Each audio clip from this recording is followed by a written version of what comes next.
There's a moment a lot of men never talk about, not because it didn't matter, because it mattered too much.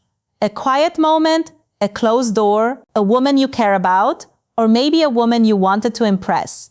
Everything is supposed to work, your body is supposed to respond, your confidence is supposed to carry you, and then something feels off, not broken, just off. Your mind gets louder, your chest tightens, you try to force calm, and that makes it worse. Now you're not even in the moment anymore. You're watching yourself from the outside, measuring, panicking, negotiating, and in a few seconds, one problem becomes three. The physical issue, the mental spiral, the shame after. Most men don't suffer the most from the moment itself, they suffer from the meaning they attach to it.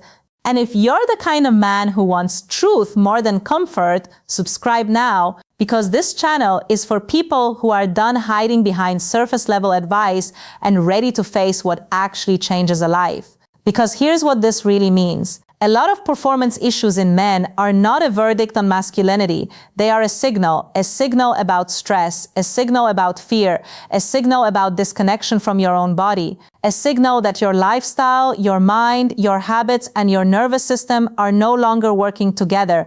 But the culture sells you a different story. It tells you to think mechanically.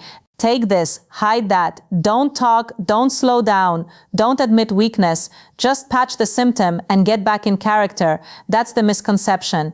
The misconception is that the problem is happening only in your body. The hard truth is that for many men, the body is reacting to a mind that has been under pressure for too long. Pressure to perform, pressure to prove, pressure to never look uncertain. Pressure to carry stress all day, numb out all night, sleep badly, scroll endlessly, consume stimulation on demand, then somehow switch into presence, confidence, and connection like a machine. You're not a machine, and your body knows it before your ego does.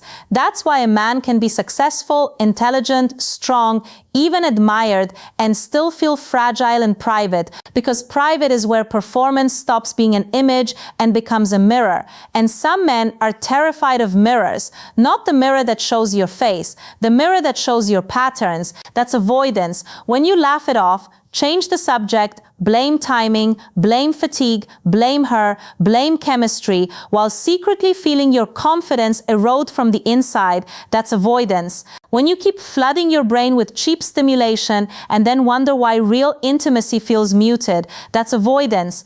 When you know your sleep is wrecked, your stress is high, your body is inflamed, your mind is scattered, but you keep pretending this is just bad luck, that's avoidance. And avoidance is expensive. It doesn't just cost you one night, it starts leaking into the rest of your identity. You hesitate more, you overthink more, you become hyper-aware in situations that used to feel natural, you stop initiating, you perform confidence instead of living it, you become defensive, irritated, withdrawn. Then something even more dangerous happens. You start letting one area of struggle define the entire man. Now it's not, I had an issue. Now it becomes, maybe I'm not that guy anymore. That sentence can quietly poison a man's life, because once a man starts doubting himself at the level of identity, he compensates. Some chase validation, some become colder, some become obsessed with control, some disappear into work, some overtrain, some binge distractions. Some live in a cycle of self-improvement on the outside and self-rejection on the inside. Still polished, still functional, still hurting, and almost nobody tells men the real secret fix begins somewhere deeply unglamorous, not in pretending harder, in regulation, in honesty, in rebuilding trust between your mind and your body. That's the part less than 2% seem willing to really face, because it's not flashy and it doesn't flatter the ego. You may not have a manhood problem, you may have a stress problem, a shame problem, a sleep problem, a conditioning problem, a disconnection problem, sometimes even a medical problem you've been too proud to get checked. And grown men handle reality. They don't hide from it. If something is persistent, you get evaluated. You check your hormones, your cardiovascular health, your sleep quality, your medications, your mental health. That is not weakness. That is leadership over your own life. A serious man doesn't guess when his body is sending repeated signals. He gets data, he gets help, he gets honest. Because the real enemy is not the issue itself, it's the silence around it. Silence makes everything feel bigger. Silence turns a pattern into a personal curse. Silence convinces you you're the only one. You're not.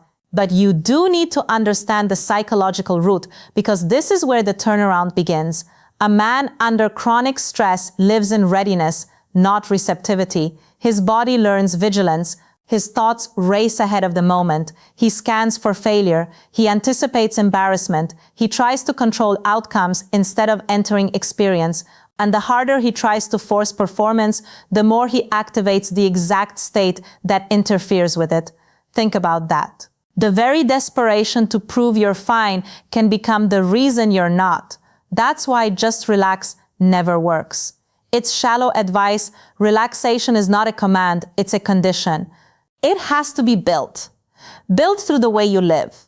Built through what you stop feeding your mind. Built through what you practice when nobody sees you. A man who lives overstimulated, underslept, emotionally compressed, physically neglected, and secretly ashamed cannot keep expecting confidence on demand. Confidence is not summoned.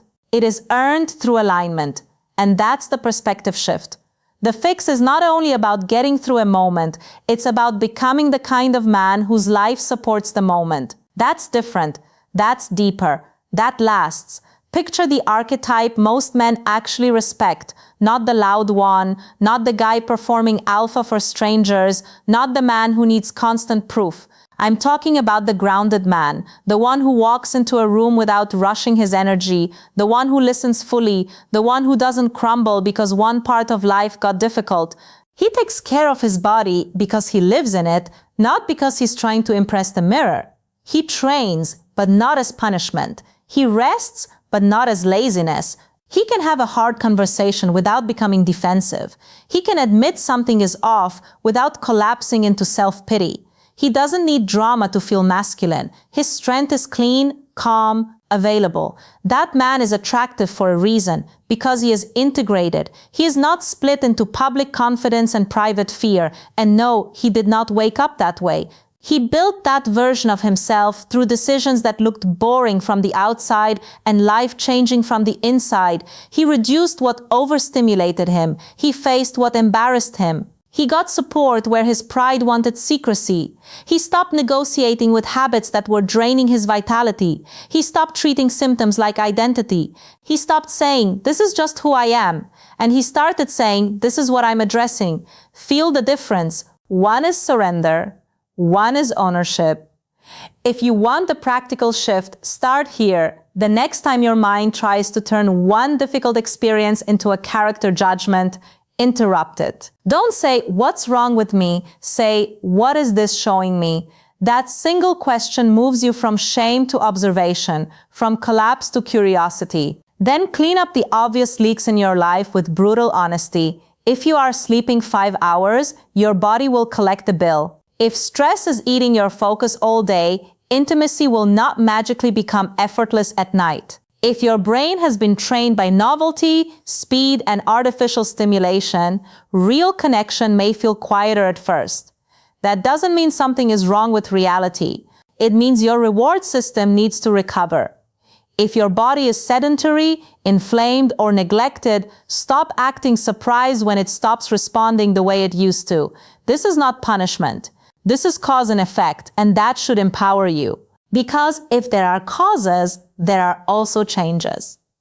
Go outside more, lift with intention, walk after meals, breathe slower than your panic wants you to, stop feeding yourself content that fractures your attention, stop letting late-night habits rob your next morning, have the uncomfortable conversation, get checked if the issue is ongoing. Protect your self-respect by becoming trustworthy to yourself again. Not perfect, trustworthy. That means when you say you're going to improve, you actually do something measurable. You go to bed earlier, you cut what's harming you, you face the appointment, you tell the truth, you stop rehearsing catastrophe, you stop making your body the enemy. Because your body is not betraying you, it may be begging you to listen, and the men who change fastest are not always the toughest men, they are the most honest men, honest enough to admit that anxiety can show up in the body, honest enough to admit that shame changes behavior, honest enough to admit that coping mechanisms have consequences, honest enough to admit that real confidence comes from reality, not performance. There is something deeply powerful about a man who no longer runs from what humbles him. Because once you stop running, you stop leaking energy. Once you stop hiding, you stop splitting yourself in two. Once you stop trying to look invincible, you finally become stable. That is discipline, not domination, not image management, not pretending. Discipline is staying with the truth long enough for it to free you. So if this issue has touched your confidence, hear this clearly. You are not disqualified. You are not finished. You are not reduced to a bad moment, a rough season, or a private struggle you haven't yet solved. But you do have a choice. You can keep protecting your ego and repeating the cycle, or you can protect your future and change the system underneath the cycle. One path keeps you reactive, the other path makes you reliable, and reliable men build strong lives. This is your identity reset. You are not here to be a fragile performance of masculinity. You are here to become a man whose mind, body, habits, and standards move in the same direction. A man who responds instead of panics. A man who investigates instead of hides. A man who corrects instead of excuses. A man who respects himself enough to face reality early, not after years of quiet damage. That man is not far away. He is built in decisions, built in mornings, built in restraint, built in truth, built in the moments where nobody claps, but your life changes anyway. So take your power back, not by forcing a result, but by becoming someone stronger than the fear around the result, someone calmer than the shame, someone more disciplined than the habit, someone more honest than the mask. And if you want to keep building that version of yourself with people who value clarity over ego, discipline over denial, and growth over performance, subscribe now and join this community